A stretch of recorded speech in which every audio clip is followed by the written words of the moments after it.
Баршаңызға қайырлы күн. Бүгін сіздерге лағман қаналардың қамырындай өте сәтті шығатын қамырды жасап көрсетемін. Соңына дейін көріңіздер, қамырдың сәтті шығуындағы құпиялармен бөлісемін. Ұнаса лайк басып комментарий қалдырыңыздар.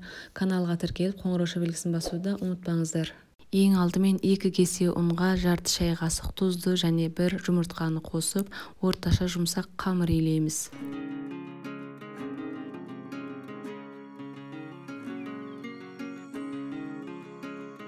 Илеп алған қамырдың ең қандыруы үшін әр 10-15 минут сайын бейнеде көрсетілгендей басып илейміз. Bir текті майда қамыр пайда болғанға дейін бірнеше рет осылай қайталаймыз.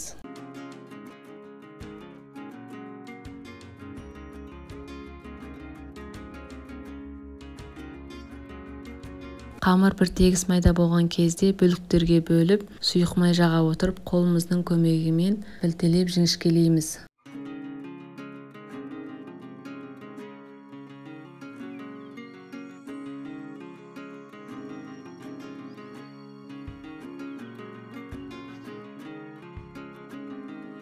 Май жағылған табаққа орналастырамыз.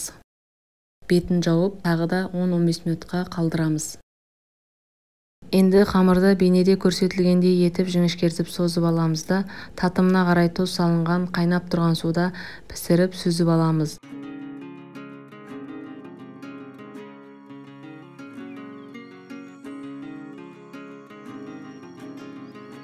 Сүзіп алынған қамырды бірден суық суға салып, созып жіберемін. Сонда қамыр қайтадан жіңішкеріп өз формасына келеді.